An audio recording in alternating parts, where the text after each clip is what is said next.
Efendi had one sohbet. In this sohbet, he said that be a listener. And he explained in the sohbet how to be a listener. How to be a what? How, the way of the being listener. And he said in sohbet, if you don't listen, you're gonna finish. I wonder that how can we make ourselves more good listener? Listener. Listener, yes. Uh-huh. Open your ears.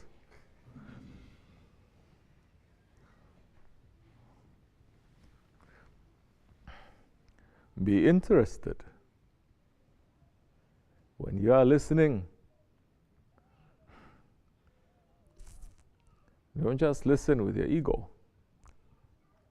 When you are listening, listen very sharply. Focus. Don't listen to every other thing that is happening in your heart or around. Listen to that. The Shaykh can be telling that same Sohbet 100 times, but every time he's showing something different.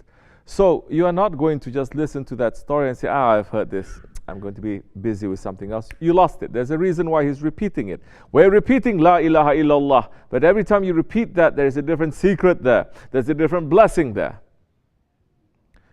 So you're listening and the Shaykh is bringing up this story, for instance. You must ask yourself, this is active listening. You must ask yourself now, the Shaykh is putting the story here. This is interesting. This is because of this. This is because of that.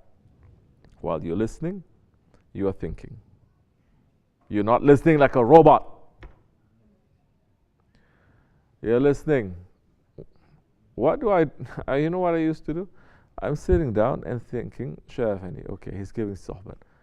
Okay, he's starting with this. I'm listening. I say, why is he starting with this? Starting here. Where is he going to go with this?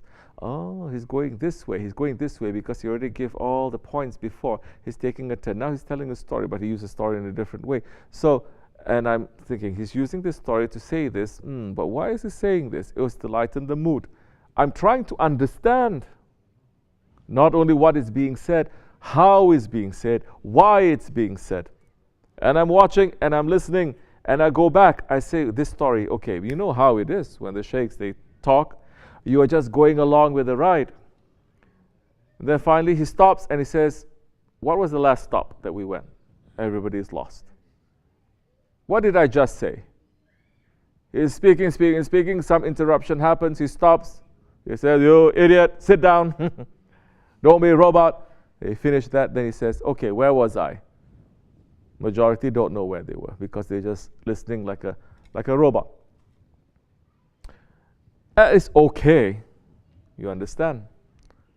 But listen to this, and I've said this before. If you are sitting behind the best driver in the world, which is one of the titles that Shaykh Maulana gave to Shaykh Efendi, in his car,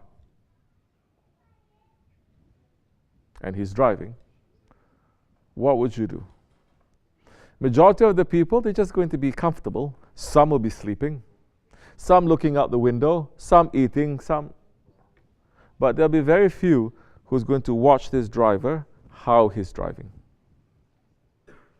Oh, he's using it over here. The gears are like this. He's shifting, he's braking, he's looking over here. Why is he looking over there? Oh, it's that. No one is really interested in him. This is natural in so many associations. They're interested in the blessings, in the barakat, but they're not interested in the work. You're going to get the blessings, but that's common.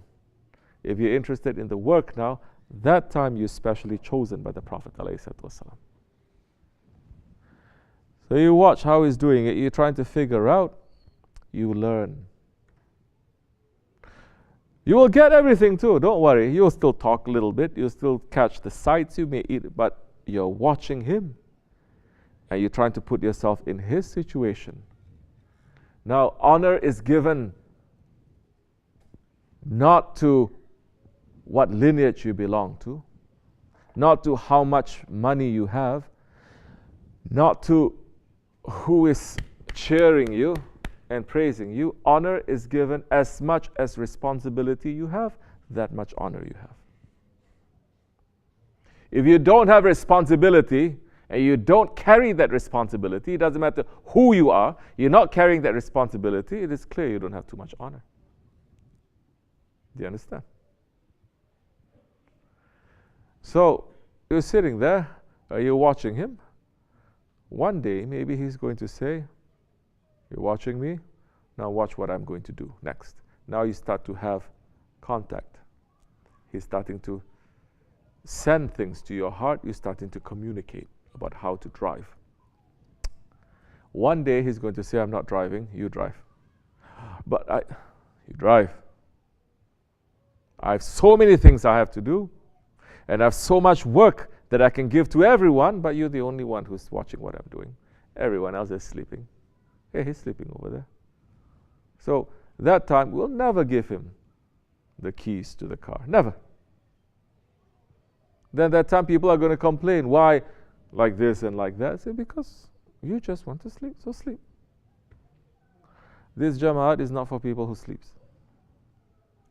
Shaykh is teaching us how to maybe drive a little bit. I don't know how to drive. I'm not claiming I know. I don't know how to drive. But Shaykh is giving us that training. Then that time, once you are doing that, you cannot give him any excuse if you make an accident.